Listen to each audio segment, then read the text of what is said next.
So as part of this positive thinkers course, today we'll study about a very interesting story from Bhagavatam, the story of King Chitraketu. And this is one of the stories which really touched my heart when when I'm in the beginning days of my Krishna consciousness. This is the life, the story of King Chitraketu and the son. His son actually teaches a lesson through his lifetime. Uh, it is very touching story and a lot of lessons for us. As somebody starting Krishna consciousness, you will find a lot of practical lessons. And Radhisham Prabhu kept this course because of that reason. So we'll study this. So King Chitraketu was ruling the whole world at certain point in time, many thousands of years ago.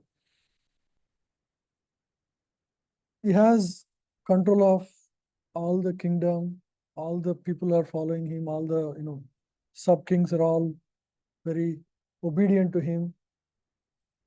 Everything was nice, but he's not very happy. The reason is he doesn't have a child. So in Vedic times, kings wanted to have a child, a male child, so that they can continue the kingdom in the same spirit and culture. So King Chitraketu did not have a son. And that was completely, just like Dasharatha Maharaj was bothered, he was completely in his heart, even though he has all the riches of the world, in the heart he is always morose and sad. So this teaches itself a big lesson. Many people think, okay, once I become, I have a home, I am married, I have a job, things are smooth, I'll be very happy. People think like that, right? But actually, our happiness is not determined by what all we have in life. It is determined by what what we are hankering after, which we don't have.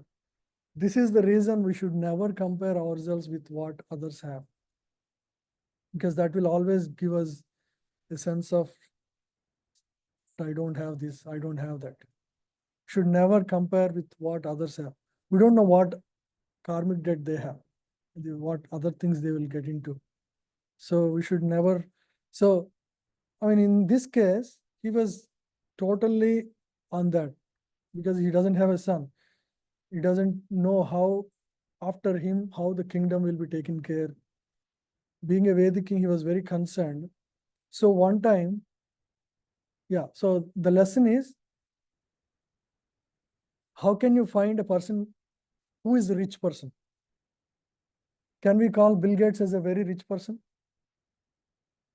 Rich in maybe in money, but if he has some desires which are unfulfilled, which are bothering in his mind all the time, then he is not really rich. He is rich in the namesake. Yeah, the world says that he is rich, and his bank account may say it is rich, he's rich, but actually he is not rich in his heart. He is not content and satisfied in the heart, because he is hankering after something that he doesn't have. So how rich we are is basically the difference between what we desire and what we have possess. If our desires are too much, even though we have a lot in positions, we are never satisfied and we are burning in the heart. So the lesson is, if you can reduce the desires, even though you don't have much, you will be satisfied. So the real goal of life is to take to Krishna, fill our heart with Krishna, so that you don't have all these other distractions that will take your attention. Right? So that's the lesson. So one time, King Chitraketu was, he's morose. One time, a great sage by the name Angira visits his home, the palace, king's palace. Being a Vedic king, he receives him nicely, he makes him seated nicely, and he serves water and garlands. But then,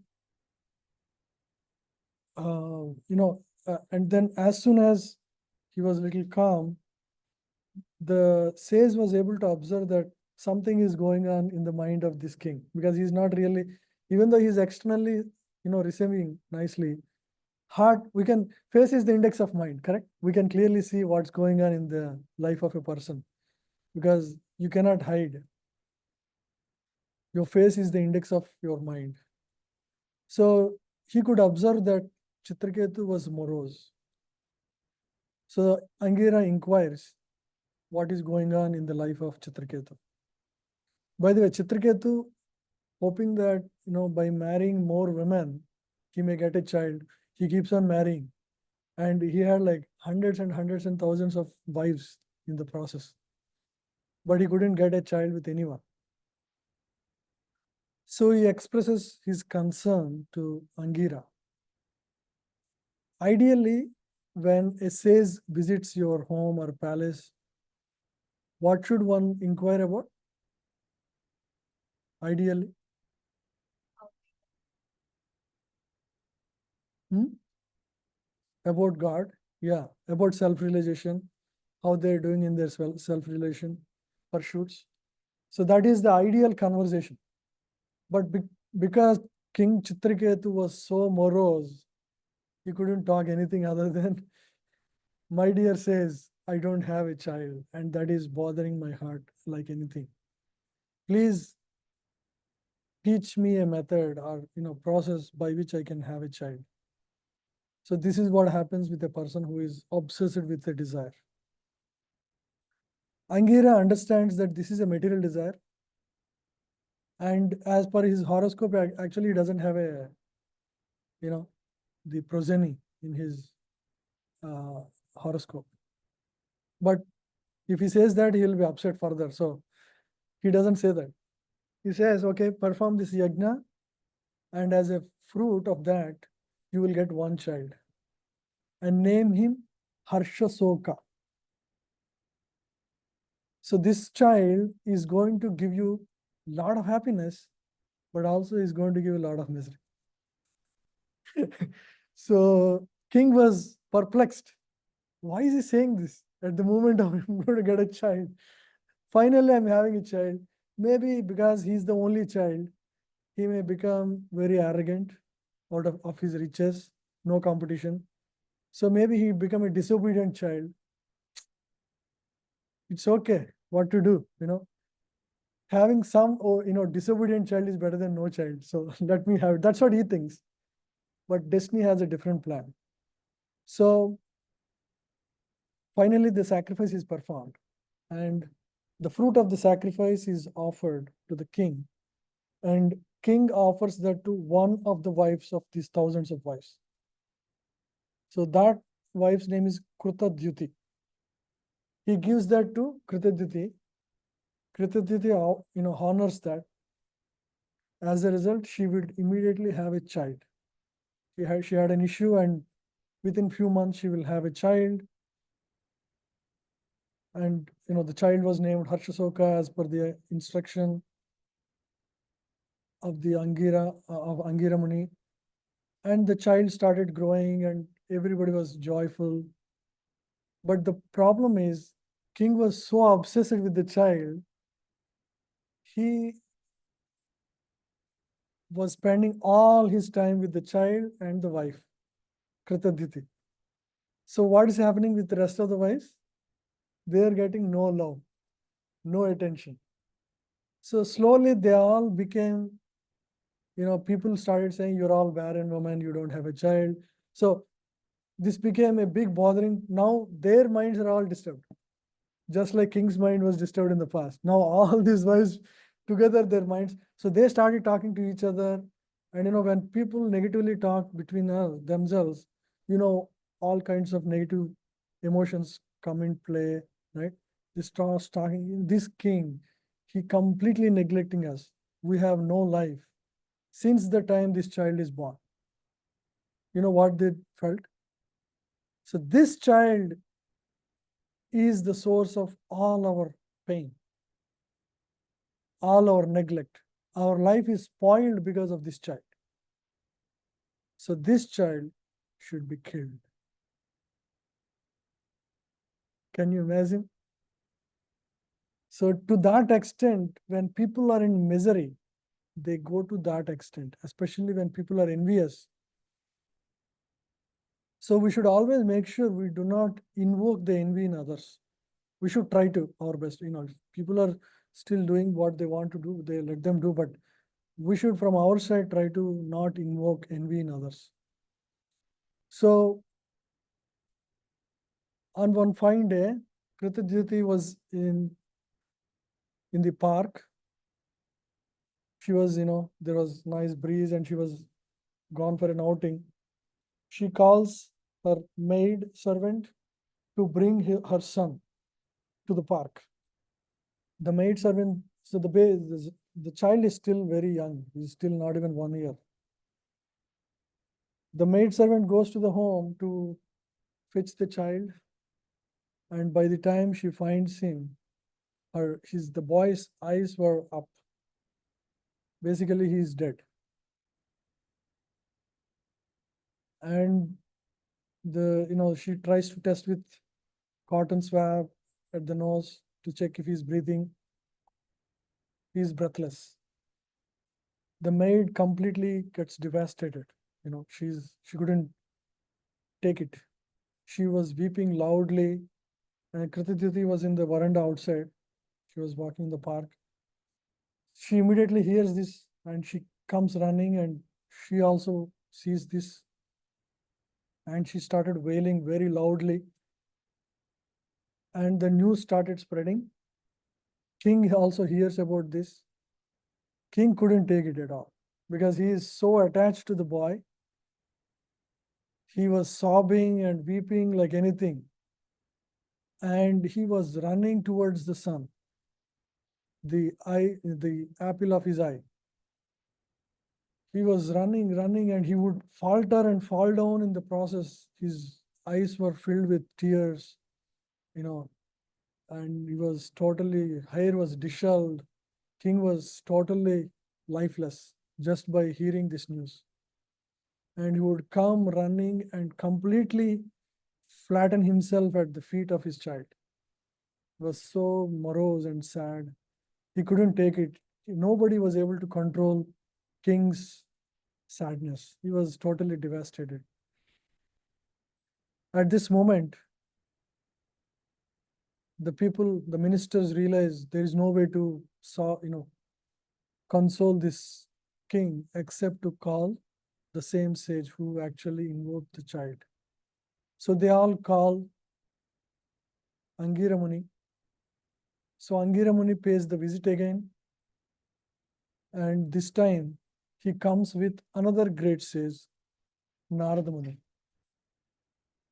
So Narada, yeah. So Narada and Angira, both of them come together to visit Chitraketu. So as soon as Angira Muni sees Chitraketu in this despondent state of mind, he immediately says, "Wake up, king, you are completely illusioned." Now let's read what conversation. It's a very powerful conversation. I don't want to, let's take full account of it.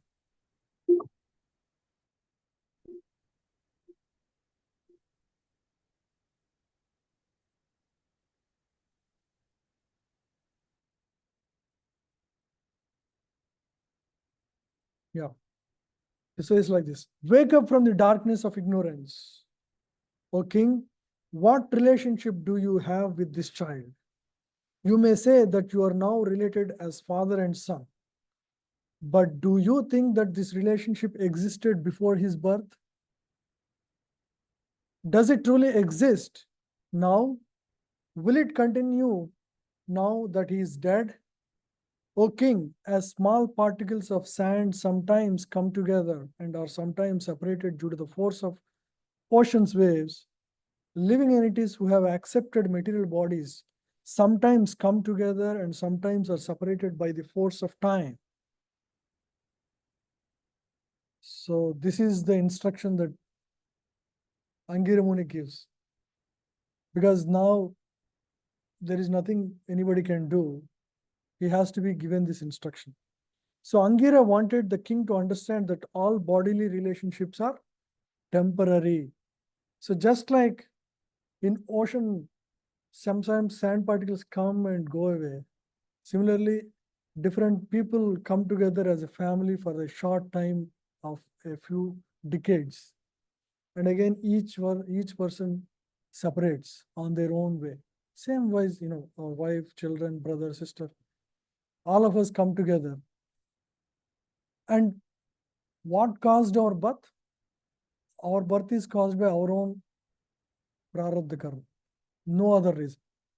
We are put in a family based on our prarabdha karma. We come together temporarily and again we separate. So our existence is temporary in this existence. Yeah. So what do we? So we'll go through. Maybe we went through very fast. So let's Hare Krishna. Yeah, let's answer these questions so we can understand concepts better. So another example I want to share. You all know Gaurang Prabhu. Who all know? Raise your hand. You know Gaurang Prabhu? No. Okay. Yeah, he is very famous. One of our senior brahmachari in ISKCON. So one time, Gaurang Prabhu was in a temple in a place, and the day before was Nirjala Ekadasi. Nirjala Ekadasi means you don't even drink water that day.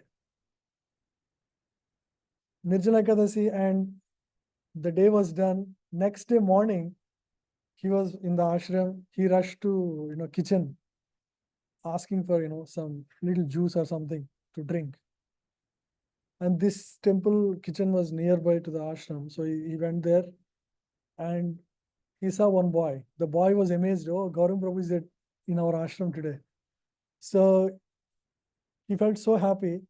He said, Gaurang Prabhu went there and I just want a little bit of water. I'm very thirsty because yesterday that boy was so jubilant. He came and put a nice garland on Prabhu. And then Prabhu said, yeah, garland is good, but get me water fast. I'm very thirsty. Prabhuji, we are so, happy that you are here and, you are visiting our kitchen. We are so pleased. And he went again, quickly went, and this time he got Chandan and, he, he applied Chandan to him. This Chandan is good, but get me water. I'm thirsty.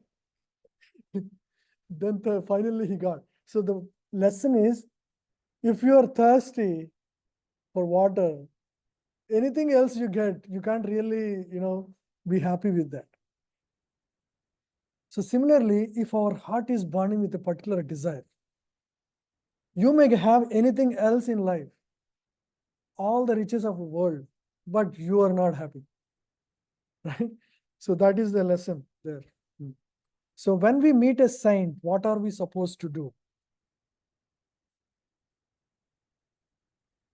Receive well with sitting place, obeisances, words of praise and fruits. Okay, that's good. That's the ritual part of the spiritual part. Hear his instructions and apply it in our life. Yes. Yeah, this is not true. Be attached to one's worries. Yeah, this is not at all true. If one becomes the king of the world or a multimillionaire, really? No. So if somebody is simple, we can see in today's time and age and time, if richness is the source of happiness, why would the top richest people's wives leave them? All the, whether it is, Jeff Bezos, Bill Gates, who else? Elon Musk, yeah, you can see clearly, right? So our happiness is not determined by what we possess, but what we are hankering after, how our hankerings are not fulfilled. If you are hankering of something in your life, you cannot be truly happy, even though you have everything else in your life.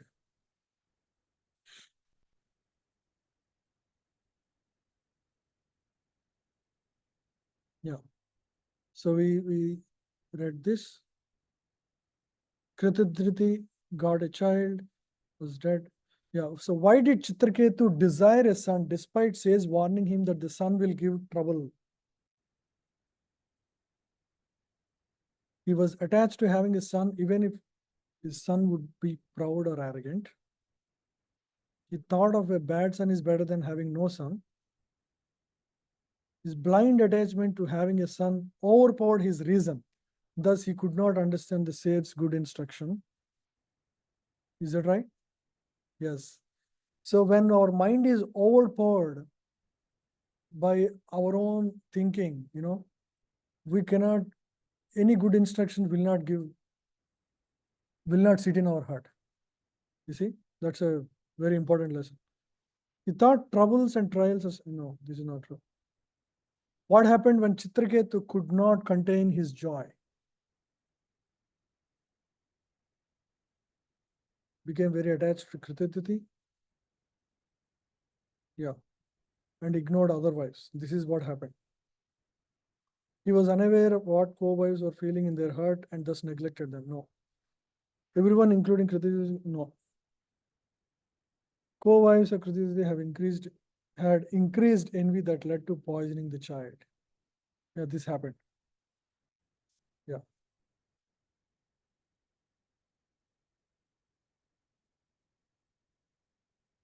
Now, Kritititi's co-wives kill the boy.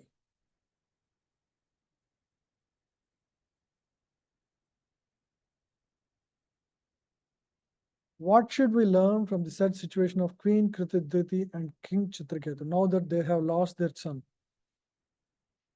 Says Angira could have given a son who would have lived longer and saved the situation? No, because that's not in their prarabdha karma. We also should feel sad in the situation of tragedy. After all, any human would know. That's okay, but that's not a solution. Jubilation and lamentation are laws of material world. One should remain undisturbed. Is that right? Yeah. Lamentation follows material jubilation in this world. Better take to Krishna consciousness and go back to Godhead. So, how much ever we try to be happy in this world, it will never become a place of heaven. It's not going to become Vaikuntha here. So, understand that the right focus should be on Krishna consciousness. That's the only thing that will save us. So, this world is sure shot going to give both lamentation and jubilation.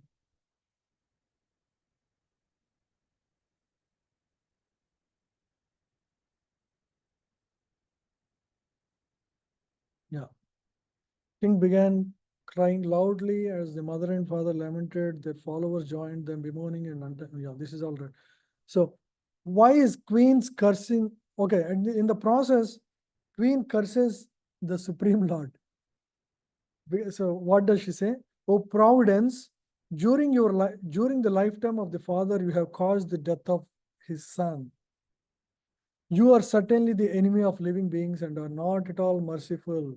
Sometimes people who are religious, they become very upset when their you know plans get disturbed or their desires go unfulfilled because they think God is a supplier of their desires. That is how their consideration is. So unfortunately, what happened was what is in the providence of their own, prarabdha karma. So one should not curse God on this pretext. In fact, this becomes the cause of their self-realization.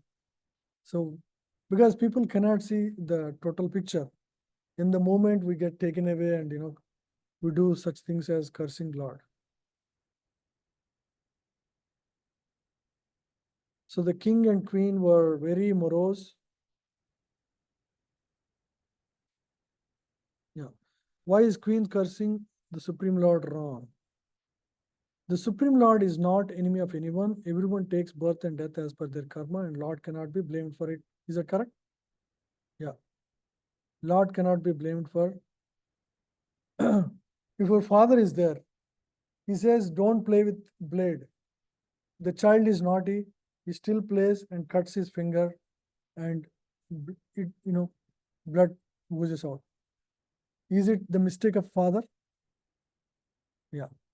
It is child's free will to have committed what he has done, and he is going through the suffering for what he has done. So similarly, God is neutral. He is judge. He's just like a witness. He can never be blamed. So the Supreme Lord could not prolong life of child for that unnecessarily. No, he is omnipotent. He can prolong, but that's not the right thing for the situation. Even in the lifetime of father, a son can pass away if his life duration in his body is over.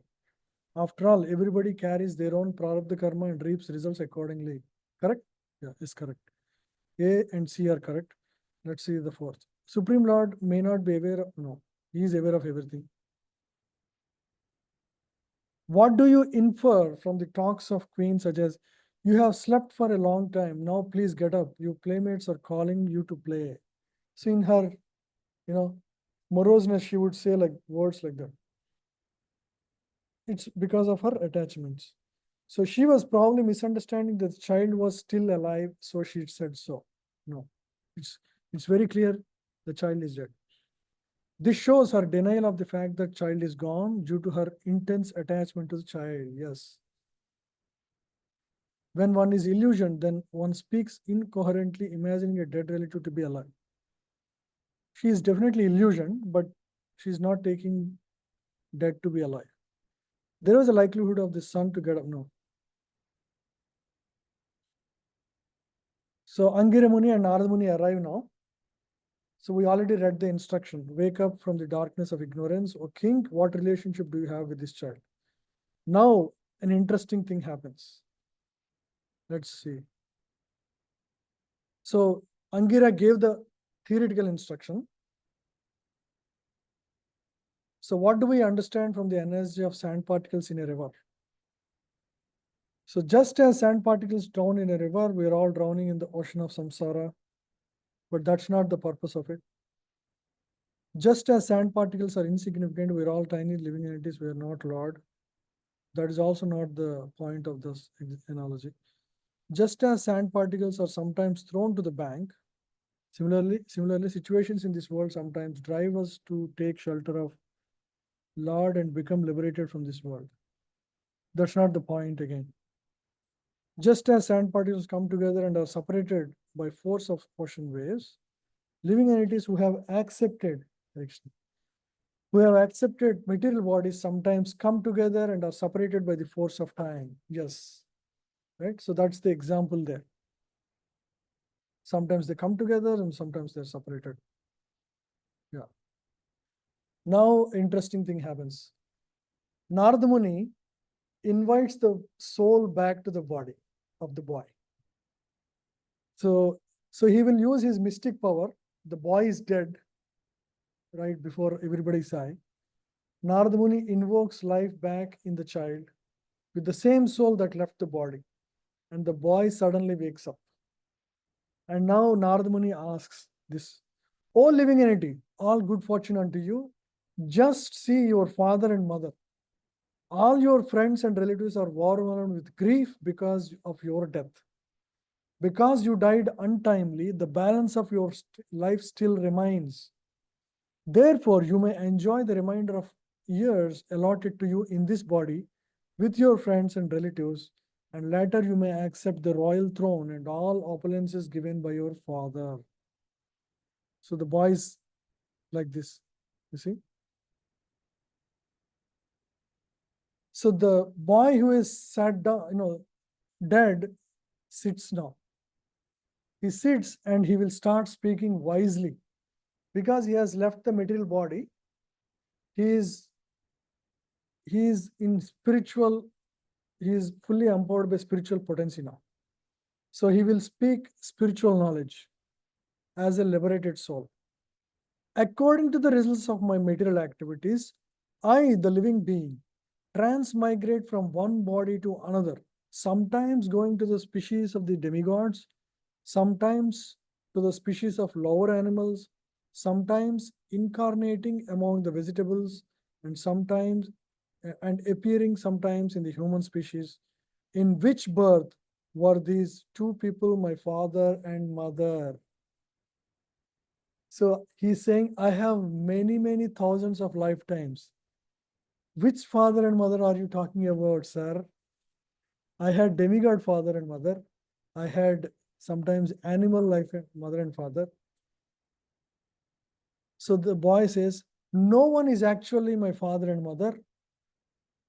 I have had millions of so-called parents. How can I accept these two people as my parents now?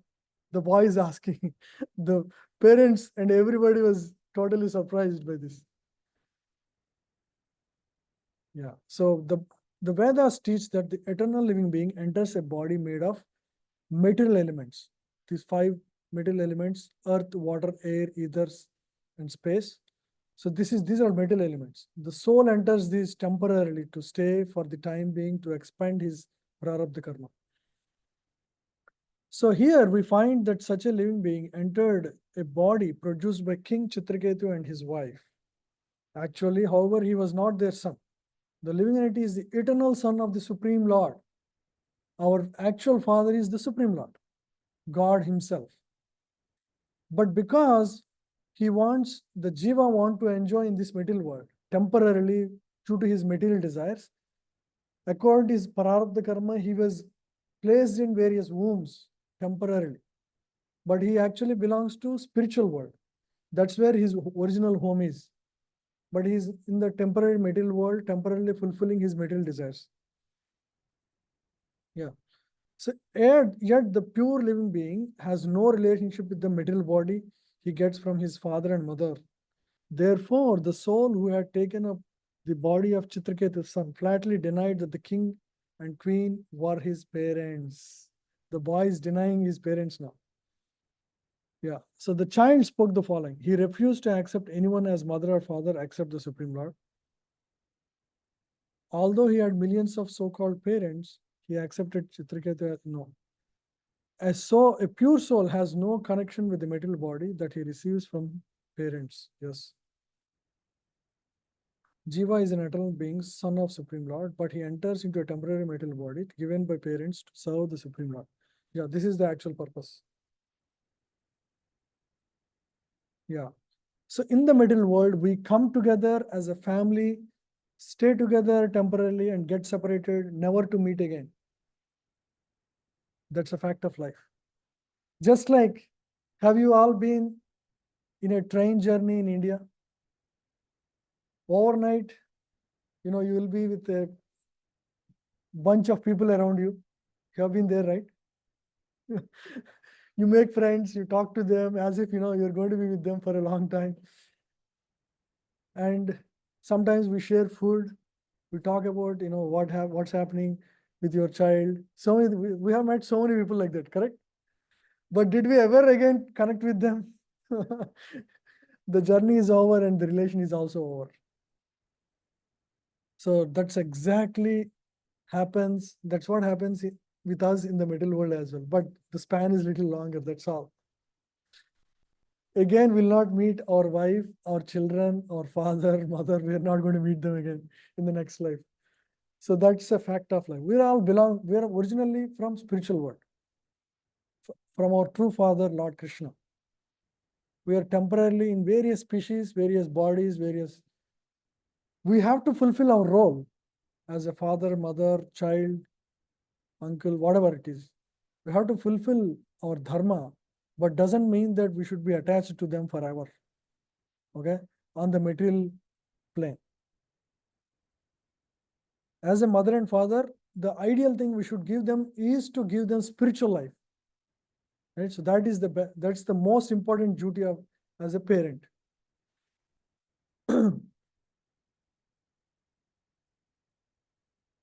Yeah. So the soul continued further. In this material world, which is like a swiftly flowing river, all people become friends, relatives, and enemies in due course of time. They also act neutrally and in many other relationships. But despite these various transactions, no one is permanently related. He's speaking very lofty philosophy, even though he's a very small boy. Yeah. So this is, we discussed this.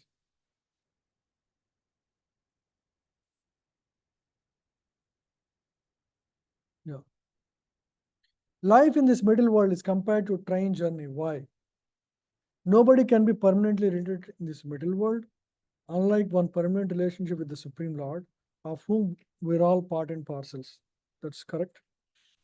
We're all related to each other, become attached to each other because of identifying with middle bodies, but are separated by time, causing us pain. Yeah, that is true. In train journey, you stay and travel together happily. In the same way, in the middle world, also we all stay with relatives and friends and live together happily. That's not true, because the journey is short term. We all come at different times into this world, even though we can become a family, but everybody is on their own path. Everybody will leave.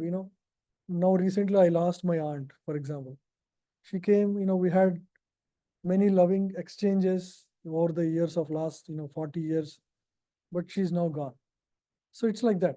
you know in train journey, yeah, we read, in train journey you begin a new relation with someone and end it before getting down. Despite various transactions, no one is permanently related. Yes, true. So our life is like a train journey. That's the lesson of the day. Yeah. So Krishna is our real father. The boy is continuing to speak. Just as gold and other commodities are continually transferred from one place to another through buying and selling, so the living entity, as a result of his karma, wanders throughout the universe, being injected into various bodies in different species of life through the semen of one's father and one father and after another. Yeah. Yeah. So Bhagavad Gita explains it's not by the any father and mother that the living being is given birth. The living entity's true identity is completely separate from this so-called father and mother. By the laws of nature, the soul is forced to enter the semen of a father and is injected into the womb of a mother. He cannot directly control the kind of father he will get. This is automatically determined by his activities in his previous lives. Very good lessons. So the laws of karma force him to go to different fathers and mothers, just like a commodity that is bought and sold.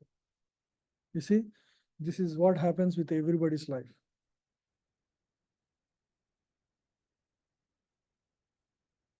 It is our prarabdha karma that forces us to take various, bodies. It's not because, our father and mother.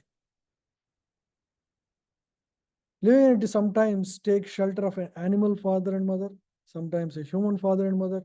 Sometimes he accepts a father and mother among the birds, and sometimes he accepts a demigod father and mother in the heavenly planets. As the soul transmigrates through various bodies, everyone in every form of life, be it human, animal, tree, or God, gets a father and mother. This is not very difficult. The real difficulty is to obtain a spiritual father, a bona fide spiritual master. Now that you all have taken to spiritual life, the next important step is to, have a spiritual father in your life. You see? So this is the, this is one step towards transforming your life completely from all the lifetimes that you had so far in your journey as a soul. Okay? Until now, you only had material father and mother. It could be millions of lifetimes, but all that you had is only a material father and mother. But when you take the shelter of a guru, you have a spiritual father. Now you will be connected to the parampara system and the Supreme Lord directly.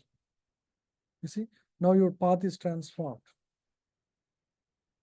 So therefore, the duty of a human being is to search out a spiritual master, for under his guidance, one can become free from the cycle of reincarnation, return to original home and attain the original father, Sri Krishna, in the spiritual world. Now your path back to Godhead is set. once you take the shelter of a guru. What is the analogy given for the movement of soul from one place to another? When gold and other commodities are transferred from one person to another, despite buying and selling, the gold shines in all situations. Similarly, the soul shines as a living, no, as a living sparks in all bodies. That's not the purpose. As a result of karma, the jiva wanders throughout the universe, injected into material body like gold is kept in a safe. No. When things are bought and sold, they move from one to another. Similarly, wandering jiva is born in one family first and keeps moving from one to another. Yes. As a result of karma, the jiva wanders throughout the universe, injected into various metal bodies like gold is transferred from one person to another. Yeah. What determines the choice of parents of a jiva? His activities in previous lives? Yes. His voluntary choice based on his desires? No. It's not determined by his choices. His good luck as awarded by Supreme Lord? No. Good luck is not awarded by Supreme Lord. The only good luck is to go back to Godhead. His attachment to a family brings him back to same family. Possible, but again, it depends. What is the real difficulty for a jiva wandering in different bodies like human, animal, tree, or demigod? To obtain a mother and father? No. To obtain a womb of his choice? No. You cannot even choose. To obtain the position of demigods? No, that's not the goal of life. To obtain a spiritual father, a bona fide spiritual master. Yeah. So this is the real goal of life. No. If you want to attain Supreme Lord, first we have to attain a spiritual father in this world or a spiritual master.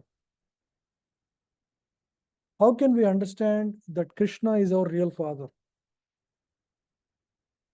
Let's read. The living entity takes shelter of various temporary material bodily forms with which he has no relationship. His only relationship is with that of Supreme Lord. Yeah, that's correct.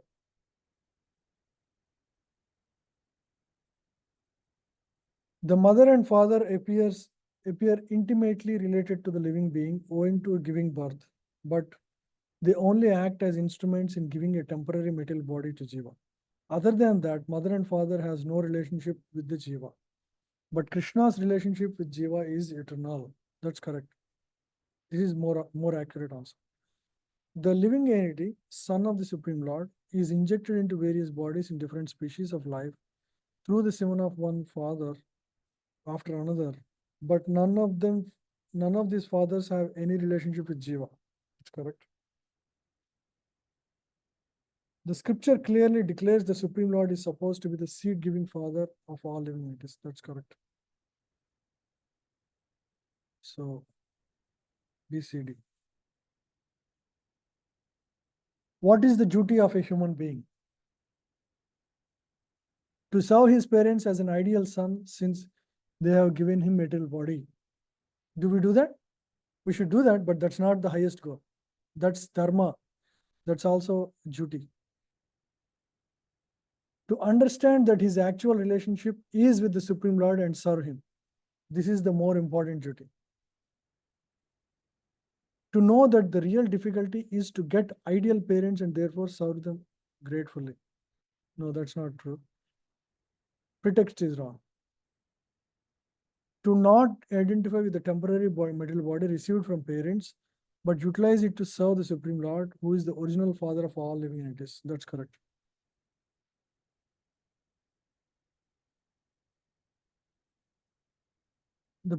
The living entity is eternal, the pure soul continued, and has no relationship with so-called fathers and mothers.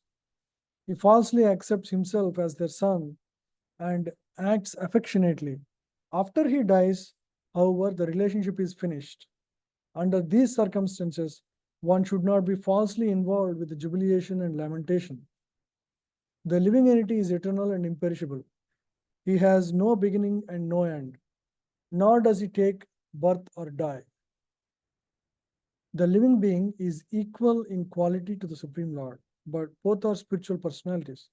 But because the living entity is so small, he is prone to be illusioned by the material energy, and thus he creates bodies for himself according to his different desires and activities.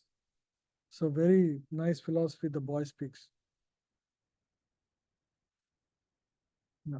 So, Vedas tell us that the soul is responsible for his lives in the material world, where he is trapped in the cycle of reincarnation, getting one material body after another.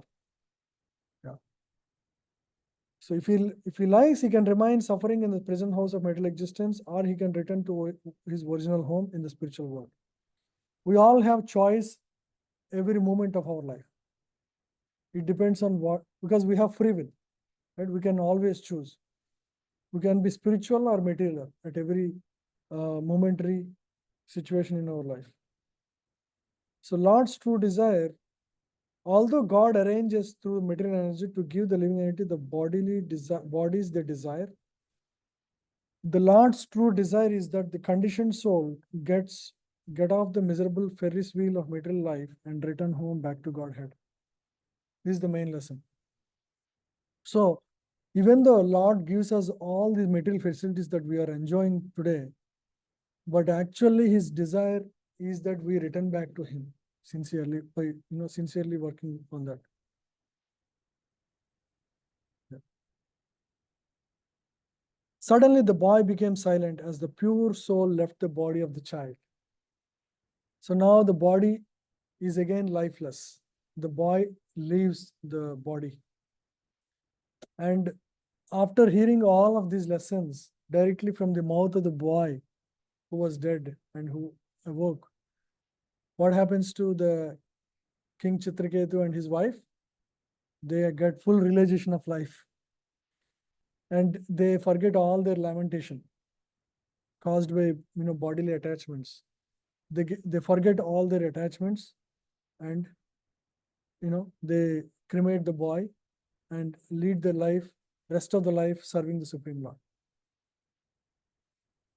Yeah. Chitraketu and the other levels were astonished. They cut the shackles of their false attachments and gave up their lamentation.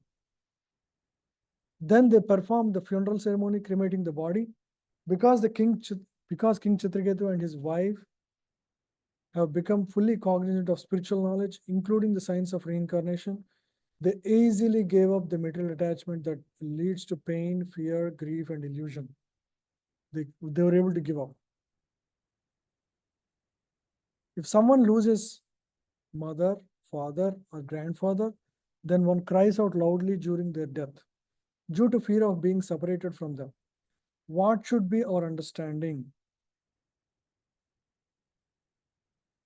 One should know that loss of such relatives is a great loss because nobody can match the love one has received from such relatives. No. One should know that such a mother, father, or grandmother are like walking gods, and their loss is irreparable loss for the living entity. But that is a fact of life. You cannot deny it or you cannot avoid it. That's not true. So imperishable living entity falsely accepts himself as a relative and acts affectionately. One should not be falsely involved with jubilation and lamentation in such situation. This is the true lesson. This is true. Union and separation of living entities in this world happens by force of time, but no one is permanently related. Therefore, there is no reason to lament. Instead, one should revive the strength and strengthen one's genuine relationship with the Supreme Lord through Bhakti Yoga. This is perfect. So the focus should be on developing relationship with the Supreme Lord. The Supreme Lord awards various material bodies to the living entities they desire, but the Lord's true desire is that the conditioned soul goes out of the cycle of birth and death and return back to Godhead. Correct? Is that correct? Yes. Because just like our father, if a child leaves his millionaire father, rich person, what does the father really want from the child? Ultimately, come back home. That's what he wants. So that's exactly what is happening with the Supreme Lord. Because it is Lord's true desire to offer the conditioned souls with whatever body they desire, thus, as super soul seated in their hearts, he awards them. No. Lord's desire is not to see living entity accepting different, not to see living entities accepting different material bodies. Yeah, that's correct. So that he can remain suffering in prison house of material existence. No, that's not his desire. Lord want the living entity to get out of the suffering. I think that's it. So many life lessons. Huh? So what are any key takeaways that you have? You want to speak in a short, like each of you can share anything that really touched your heart. Hmm? Should not be materially attached. Spiritual attachment is fine. Yeah. We should serve them. We should love them. It's not that we should not love them. We should give all the love. And that's when they'll be inspired to take to Krishna consciousness. Okay. Uh, we are not, jnanis or yogis. They give up completely their families and all. We are not like that. We rise together in Krishna consciousness. This is a very positive relationships. In fact, when our relationship is based on spiritual life, it will be more loving and more caring and more united. That's what we have seen. Families who had conflicts before, all of them have gone out because their life is centered around spirituality. Okay, so in fact we develop true relationships when we take to spiritual life. Yeah. Huh? We will not, because we know God is the witness for everything. We cannot hide from God. Yeah. Anything else?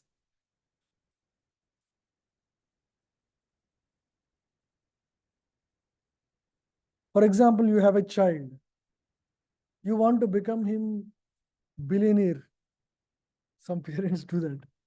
Or they want to have like very lofty desires, become president, or in India, like IAS officer. The child may not be interested at all, but they have that attachment. So, and they get frustrated. That is all material attachment. Spiritual attachment is my child should study Bhagavad Gita, understand the purpose of life, and I should provide him, inspire him to chant or anything like that. That helps him ultimately to get liberation. So that is spiritual. You're attached to your son to raise him nicely, but your goal is different. Your goal is that he becomes a devotee. You care for him. You actually really care for him. Earlier, you're even though you're caring, you're actually caring for your material desires. Your desire is that he become something big, right? So that you can proudly announce, "Oh, my child is this. He did a startup, yeah," like that. Huh?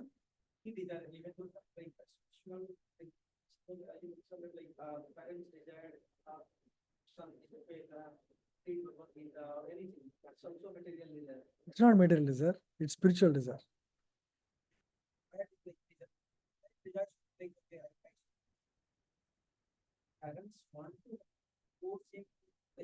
Not forcing is not good. We should inspire them to, take to spiritual life. We should inspire. That's we all understand. We are studying Bhagavad Gita. We know we are not this body, and because we are in the material world, material desires will overtake. You either have spiritual desire or material desire. There is no third. There is no empty mind. It's not possible. So, in spite of letting them go with the material flow, we should encourage them to take up, spiritual desires, or we can encourage them to take spiritual life. That is good for them, for the soul. So any desire that is aligned to the betterment of the soul is perfectly all right. because that is ultimately what is God's desire. God's desire is that we get liberated, we get achieve perfection. And because that desire is aligned to that, that's perfect. It's not material, it's spiritual. Spiritual desires are fine. If suppose you are going through a lot of challenges, and because of which you are not getting even time for chanting, you know, you can pray to God to relieve you so that you can focus on your chanting. Even though that could mean that you get a job or you get a settled in life, that is perfectly a spiritual desire. So there is a distinction. So we need to have some discrimination to understand what is acceptable spiritual desire, what is not.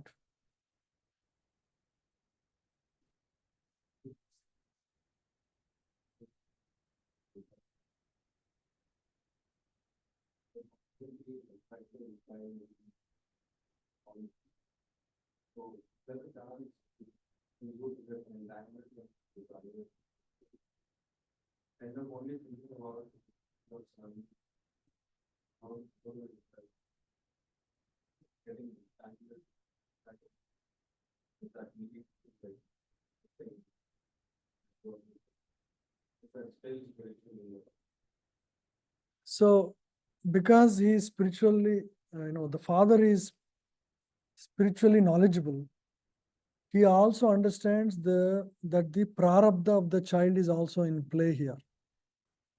Even though we inspire, we don't enforce, because we fully understand it is our encouragement as well as individual's choice. So we accept whatever is the result. We don't feel too much. Uh, we tried our best. That is your duty as a father. You have tried your best, and if still the child doesn't accept, we leave it to his free will, his choice. We don't enforce. We should have that broad-mindedness. Yeah, that's important. There was the story of King Anga. Hope you all maybe may not be aware. Again, Srimad Bhagavatam. King Anga performs a great sacrifice, and out of the sacrifice, he gets a son. And the son's name is King Veena. Even though the boy is born out of sacrifice, this boy is completely irreligious. He would start, as a child play, he would just chop off the head of a boy. He's so irreligious. He would drink wine, and he is a very nasty person.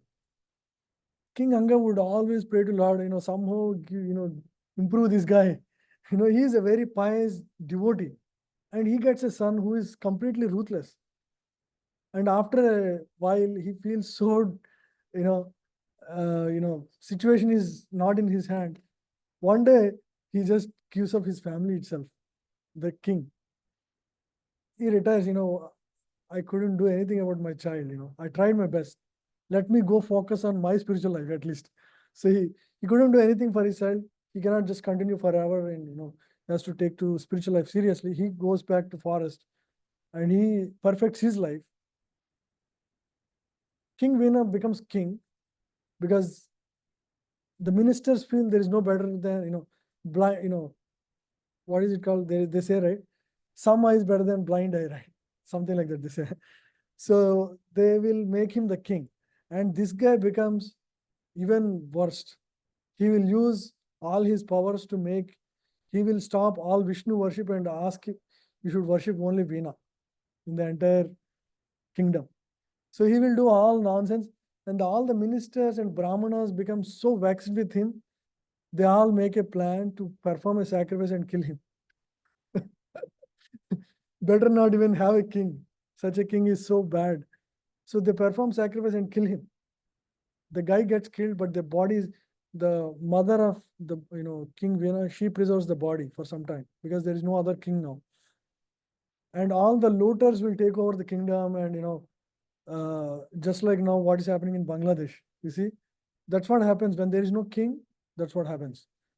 So civil disobedience, civil wars have broken in the city, and now people have no choice. So from the thighs, they churn out, and the thighs of King Veena, they churn out and bring out life. So from there, Prithu Maharaj is born. Prithu Maharaj is an incarnation of God himself. He is born out of King Vena, who is very wretched person. So Prithu Maharaj is born, and from then the kingdom is flourishes like anything.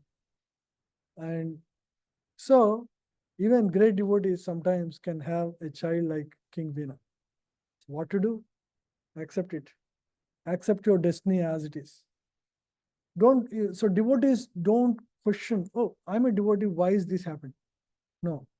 They accept this is the best thing for me in this situation. I don't know why and how, but I accept because something is given by my God, my father, that must be good for me. So he liberated himself by focusing on spiritual life. Even Srila Prabhupada's story is similar. It's not very different. At some point in time, his wife was not very cooperative to his spiritual life, and he had to give up at his family and start Krishna conscious movement. And later on, his family came back, but temporarily had to give up. Anyway, anything else? Good lessons? Yeah. Okay, we'll have prasadam now. Thank you, everyone.